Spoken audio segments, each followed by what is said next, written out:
Il est très rare qu'une légende ose lever le voile sur les zones les plus sombres de sa vie privée. Mais dans les derniers mois d'une existence marquée par la gloire, les combats et l'exil volontaire loin du tumulte médiatique, Brigitte Bardot, figure mythique du cinéma français et symbole intemporel de liberté, aurait, selon des sources proches, décidé de briser un silence long de plusieurs décennies. Depuis des décennies, Bardot cultive une image de force tranquille, protégée par les murs blanchis par le soleil de sa villa de la Madrague. Là, au milieu des oliviers, des mouettes et du vent marin, elle a façonné un univers à part, un refuge où le monde extérieur pénètre rarement, mais ces dernières années, selon ses proches, le temps a fini par imposer son rythme implacable. Ses apparitions se font plus rares, ses prises de parole plus mesurées et ses journées plus silencieuses. Pourtant, derrière ces portes fermées, un processus intérieur aurait commencé à se manifester, celui d'un bilan de vie. Bardot, conscient de sa propre fragilité, se serait plongé dans un travail de mémoire intense, parfois douloureux, revisitant les choix, les figures et les événements qui ont marqué son existence tumultueuse. Les confidences qu'elle aurait livrées à une amie intime laissaient entendre qu'elle ne voulait rien emporter avec elle, qu'elle souhaitait laisser derrière elle une vérité nue, sans éclat hollywoodien, sans mensonge. Cette notion de vérité, si chère à son tempérament entier, représente le point de départ de ce chapitre.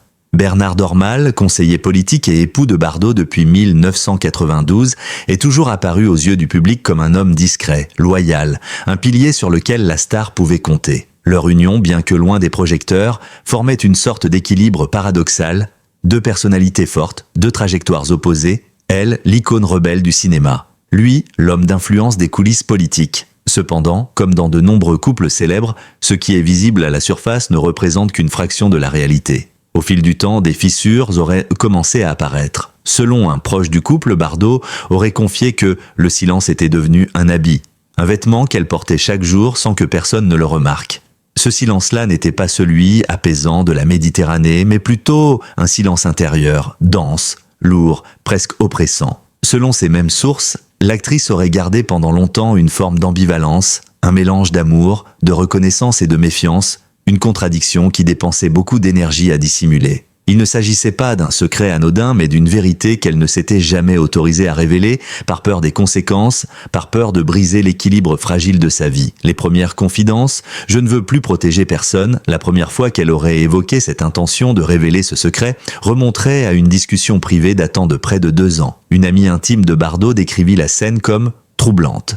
L'actrice, longtemps considérée comme presque indestructible, semblait vulnérable, presque tremblante. Elle lui aurait dit ces mots « Je ne veux plus protéger personne, pas après tout ce que j'ai porté seul ». Ces paroles, lourdes de sens, marquaient un tournant. Pour la première fois, Bardot semblait prête à assumer les répercussions de ce qui, jusque-là, n'avait existé qu'entre les murs de son silence.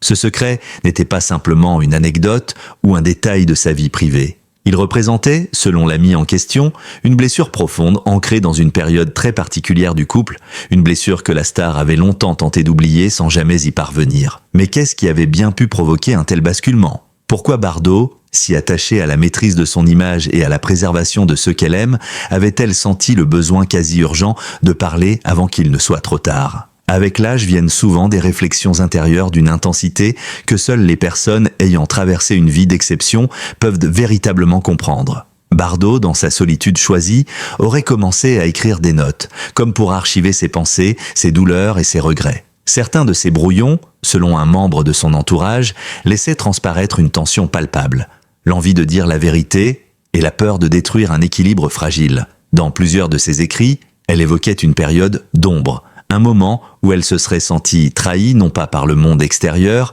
qu'elle avait depuis longtemps cessé d'attendre, mais par la personne la plus proche d'elle. Une phrase, en particulier, aurait attiré l'attention. « Ce que j'ai tu pendant tant d'années a ravagé plus que toute la cruauté du monde. » Cette confession laisse entendre que le secret en question ne concernait ni une faute légère, ni un simple désaccord conjugal. Il s'agissait d'une blessure intime, profonde, incompatible avec la façade de tranquillité qu'elle affichait depuis des décennies. Selon un employé ayant travaillé ponctuellement à la Madrague, l'atmosphère dans la villa aurait changé à un moment précis. Bardot était devenue plus silencieuse, plus contemplative, parfois absente. Bernard Dormal, de son côté, apparaissait préoccupé, voire nerveux, multipliant les appels téléphoniques à l'écart. Cette période correspondrait à l'instant où Bardot aurait commencé à exprimer le désir de mettre de l'ordre dans sa vie, de clarifier certaines zones d'ombre, de régler certaines dettes symboliques. Elle avançait lentement, avec prudence, mais avec une conviction grandissante. Un jour, elle aurait confié à un ami proche « Je ne peux pas partir avec ce poids, je dois que quelqu'un le sache ». Ces mots, simples mais déchirants, montrent à quel point ce secret avait continué de peser sur elle, année après année. Un couple uni, mais à quel prix ? Au fil des années, Bardot et Dormal ont présenté une image de stabilité, presque d'harmonie, malgré les différences de caractère et de trajectoire. Mais lorsque l'on observe les témoignages indirects, les petites confidences, les récits fragmentés de leur entourage, une autre lecture s'impose, celle d'une relation traversée par des zones grises, des incompréhensions profondes et des tensions refoulées. Bernard Dormal, homme politique pragmatique, habitué des stratégies de communication, aurait constitué pour Bardot à la fois un pilier et un paradoxe. Si leur union a permis à l'actrice de trouver un certain apaisement, elle aurait aussi placé sur ses épaules un poids supplémentaire, celui de devoir taire certaines vérités pour préserver l'image du couple. Le secret qu'elle se préparait à révéler aurait donc une dimension double, personnelle et politique, une vérité qui, si elle venait à être révélée publiquement, pourrait ternir l'image de son mari, voire provoquer des remous inattendus. Dans les mois précédant sa volonté déclarée de parler, Bardot serait entrée dans ce que certains proches ont décrit comme une période d'introspection intense. Elle relisait ses vieux journaux, revoyait des photos, réécoutait de vieilles interviews. Chaque geste semblait animé par une volonté de réconcilier la femme publique et la femme privée, comme si elle cherchait à trouver un point d'équilibre entre les deux avant de prendre la parole. Selon une source directe, elle avait peur, mais elle voulait le dire. Elle répétait « Si je ne le dis pas maintenant, je ne le dirai jamais ». Et dans ce combat intérieur, elle avait finalement choisi « Elle parlerait ». Elle révélerait ce secret, même si cela signifiait ouvrir des blessures anciennes, même si cela risquait de bouleverser l'opinion publique, même si cela devait faire vaciller la réputation de l'homme qu'elle avait aimé pendant tant d'années. Il existe dans chaque grande histoire d'amour un moment pivot, une fissure initiale, souvent invisible pour le monde extérieur, mais qui marque un avant et un après dans la relation. Pour Brigitte Bardot, cette fissure aurait surgi il y a de nombreuses années, bien avant qu'elle ne songe à briser son silence, bien avant que la perspective de la mort ne la pousse à revisiter les chapitres les plus sombres de sa vie. Pendant plus de 3 décennies, Bernard Dormal a été présenté comme l'allié indéfectible de Bardot. Leur relation semblait solide, presque immuable. Elle, icône intouchable. Lui, présence discrète mais constante, protectrice, efficace, toujours là pour gérer les aspects pragmatiques d'une existence trop lourde pour une star dont la santé déclinait. Mais selon plusieurs sources qui auraient observé le couple dans l'intimité, cette harmonie n'était qu'une façade bien entretenue. Ce que les caméras ne montraient pas, ce que les magazines ne pouvaient deviner, c'était l'émergence progressive d'un conflit sous-jacent, alimenté par des non-dits, des tensions politiques, des divergences de valeurs profondes et surtout un événement précis dont Bardot n'aurait jamais complètement guéri. Selon une amie proche de l'actrice, l'un des premiers indices de la fracture à venir aurait été un changement subtil dans l'attitude de Bernard Dormal. Autrefois chaleureux, attentif, parfois même jovial, il serait devenu plus froid, plus distant, presque absent même lorsqu'il se trouvait physiquement dans la villa de la Madrague. On aurait pu croire à une surcharge de travail, à des préoccupations politiques, à une fatigue accumulée. Mais Bardot, doté d'une intuition redoutable, avait perçu dans ce changement une menace plus profonde. Un soir, alors qu'il dînait seul dans la cuisine de la villa, Bardot lui aurait demandé « Bernard, quelque chose te tracasse ? Tu n'es plus le même ». La réponse, apparemment banale, aurait pourtant suffi à éveiller les soupçons. « Tu te fais des idées, Brigitte. J'ai juste beaucoup de choses en tête. » Le ton sec, la rapidité de la réplique, la façon qu'il avait d'éviter son regard, tout cela aurait planté la graine du doute dans l'esprit de Bardot. Un secret politique, un mensonge personnel, les pistes initiales. Bernard Dormal ayant longtemps été impliqué dans les coulisses du pouvoir politique français, il n'était pas rare qu'il garde pour lui certaines informations sensibles. Brigitte Bardot, respectant un certain espace privé, ne posait généralement pas de questions. Mais au fil des mois, elle aurait remarqué une succession d'éléments troublants. Des appels téléphoniques brusquement interrompus dès qu'elle entrait dans la pièce, des dossiers rangés à la hâte dans des tiroirs fermés à clé, des réunions improvisées à Paris sans qu'elle en soit informée, des conversations chuchotées dans le jardin loin des fenêtres, des courriers reçus en main propre, jamais déposés dans la boîte aux lettres. Ces comportements auraient alimenté un doute grandissant. Bernard cachait quelque chose. Mais s'agissait-il d'un secret politique ou d'un mensonge plus intime, plus dangereux encore ? La fracture profonde dans leur mariage serait survenue lors d'une nuit d'orage, un détail que plusieurs témoins rapportent comme si l'intensité du climat avait symbolisé la violence émotionnelle qui allait suivre. Selon le récit d'une amie intime à qui Bardot aurait confié l'épisode plusieurs années plus tard, l'actrice se serait réveillée en pleine nuit, incapable de retrouver le sommeil. Bernard n'était pas dans le lit. Pensant qu'il était allé boire un verre d'eau, elle serait descendue au rez-de-chaussée. Mais ce qu'elle aurait découvert ce soir-là aurait bouleversé l'équilibre de leur mariage. Au salon, la porte était entr'ouverte. Bernard parlait au téléphone, mais le ton n'avait rien à voir avec celui qu'il utilisait lorsqu'il abordait des sujets politiques sensibles. Il semblait inquiet, presque paniqué. Bardot aurait entendu ces mots, qu'il aurait de transpercer comme un coup de poignard. Elle ne doit jamais savoir. Si ça sort, c'est fini. Pour moi, pour elle aussi. Saisi d'un frisson, Bardot se serait immobilisé, incapable de faire un pas de plus. À qui parlait-il? De quoi s'agissait-il? Et pourquoi utiliser ce ton si chargé de peur? Elle aurait su, dès cet instant, que quelque chose de grave se tramait, mais ce n'était là que le début. Les jours suivants de Bardot aurait adopté une attitude d'observatrice silencieuse. Elle ne disait rien, ne posait pas de questions, mais observait tout. Les gestes, les silences, les regards fuyants de Bernard, ses absences prolongées, ses excuses maladroites. Pour la première fois dans leur mariage, elle aurait commencé à fouiller, discrètement, mais avec détermination. Elle aurait ouvert certains tiroirs, lu quelques papiers, examiné des reçus, des lettres, des dates. Bientôt, un schéma aurait commencé à apparaître. Quelque chose se répétait, un fil rouge reliant plusieurs événements qu'elle n'avait jusque-là jamais associés. Une de ses notes personnelles, retrouvée dans un cahier, aurait dit « Rien n'est par hasard, j'ai fermé les yeux trop longtemps ». Elle évoquait notamment de mystérieux transferts bancaires vers une personne inconnue, des rencontres secrètes à Paris aux mêmes dates, des messages codés dans un langage administratif inhabituel, des visites de Bernard à un endroit qu'il lui avait toujours caché. Ces éléments formaient un puzzle inquiétant mais encore incomplet. Selon une source proche du couple, la vérité aurait commencé à prendre forme grâce à un témoin inattendu, une ancienne employée ayant travaillé à la Madrague il y a une dizaine d'années. Lors d'une conversation fortuite, cette femme aurait mentionné un détail troublant. « Madame, je ne vous ai jamais rien dit à l'époque, par respect. Mais monsieur recevait parfois des gens la nuit, quand vous étiez à Paris ou malade, des réunions étranges. » Bardot, stupéfaite, lui aurait demandé « Qu'est-ce que vous voulez dire, étrange ?» La femme aurait hésité, puis répondu « Il semblait si nerveux, toujours à regarder autour d'eux, et il parlait d'un dossier, d'un danger. Je ne comprenais pas tout, mais j'ai senti que ce n'était pas propre. » Ce témoignage aurait fait l'effet d'un tremblement de terre. Ce n'était plus une simple intuition, ni un doute abstrait, c'était un fait. Bernard menait une double vie, pas sentimentale mais politique, obscure, peut-être illégale, et il l'avait cachée à Bardot pendant des années. Après avoir découvert ces éléments, Bardot aurait envisagé une confrontation directe.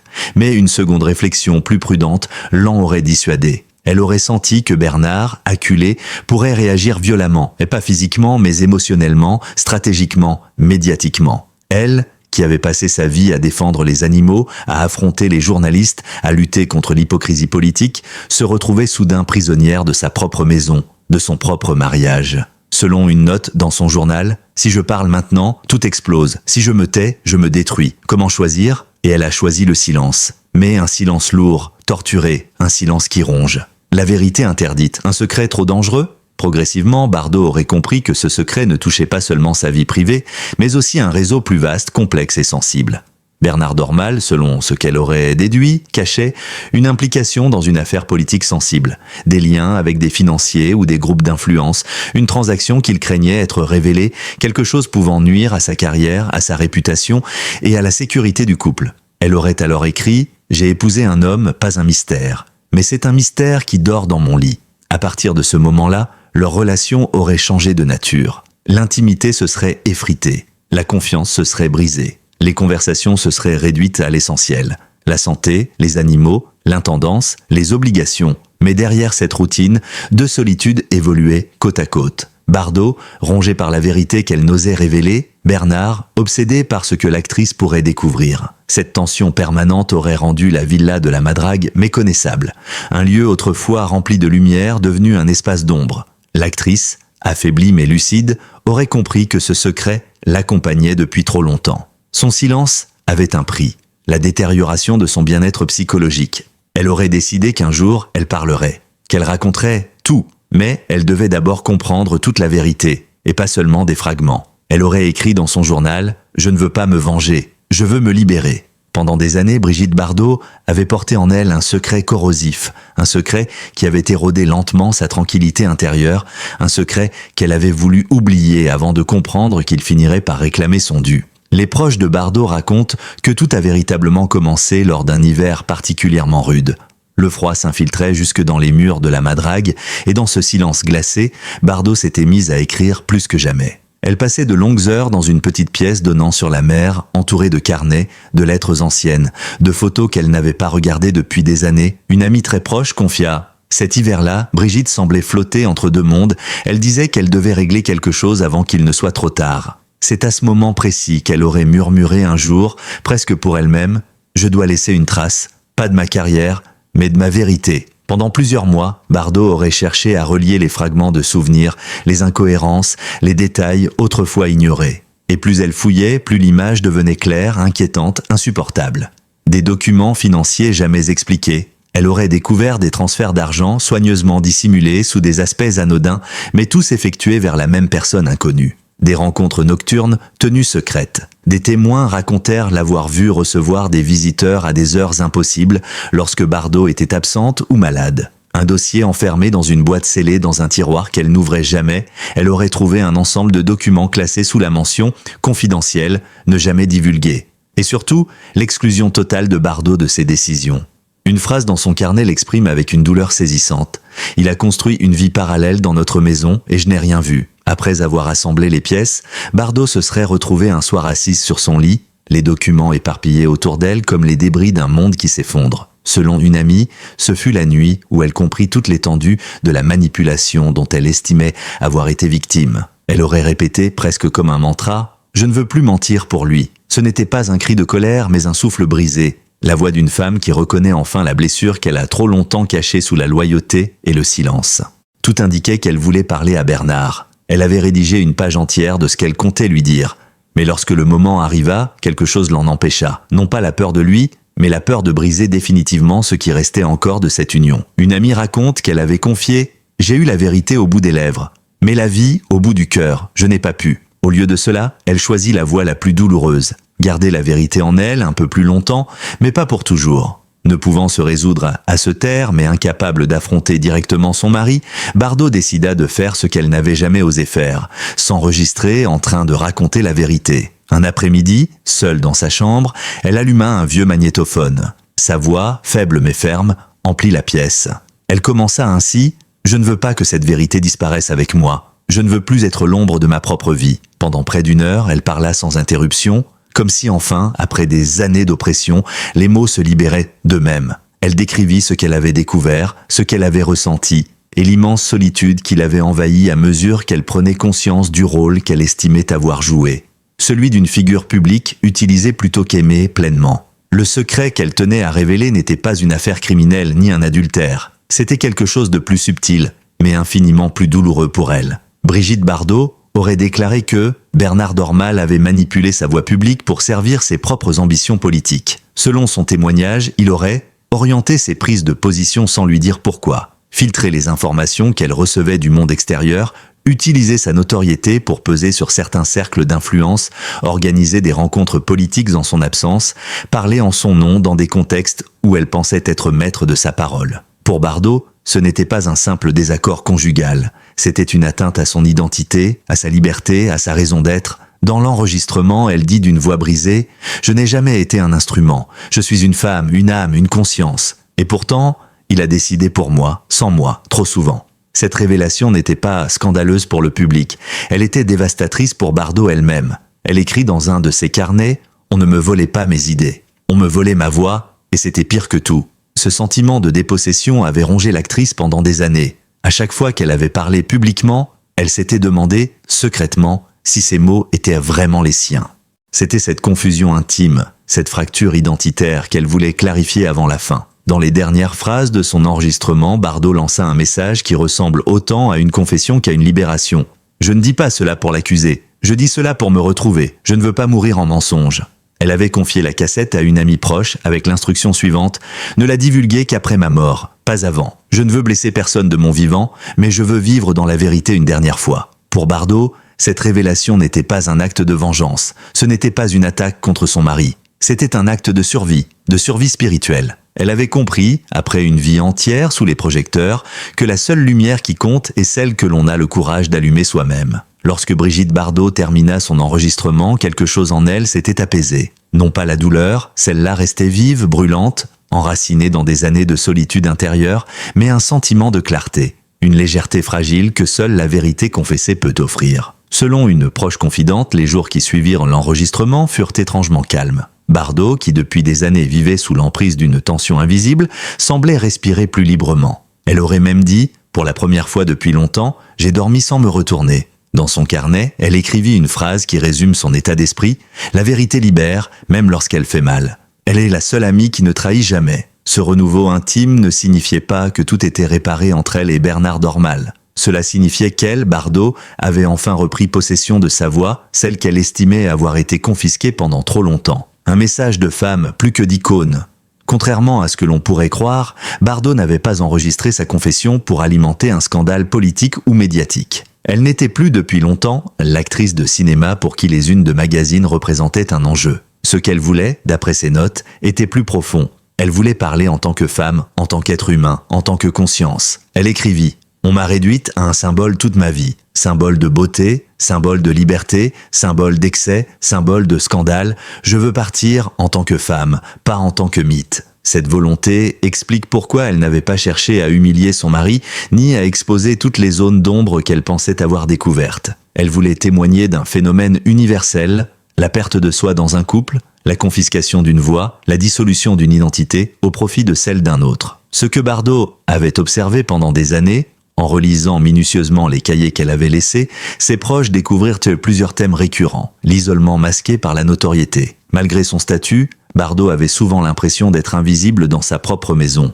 On me voyait, mais on ne m'écoutait plus. La confusion entre amour et contrôle. Elle décrivait une relation où l'amour et la protection s'étaient lentement transformés en prise de pouvoir douce, subtile, presque imperceptible. La culpabilité étouffante du silence. Pendant longtemps, Bardot s'était senti coupable, comme si parler reviendrait à trahir. On apprend aux femmes à se taire, même quand elles crient dans leur cœur, le besoin irrépressible de laisser un témoignage.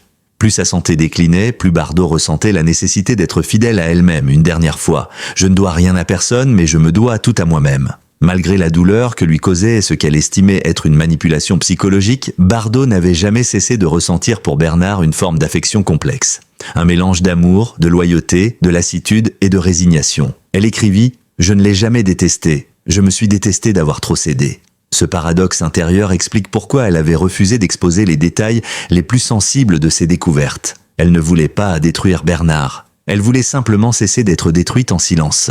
À qui appartenait la vérité ? Dans son enregistrement, Bardot posait une question bouleversante. « Ma vie m'appartient-elle encore si ma voix ne m'appartient plus ?» C'est cette question, plus que le secret lui-même, qu'elle voulait laisser au monde. Elle voulait que les femmes, et plus généralement les individus, reconnaissent les signes d'une dépossession identitaire. Les décisions prises sans elle, les mots prononcés à leur place, les idées imposées sournoisement, le rôle d'ombre que l'on attend d'elle, la confusion entre protection et contrôle, la peur d'être soi-même.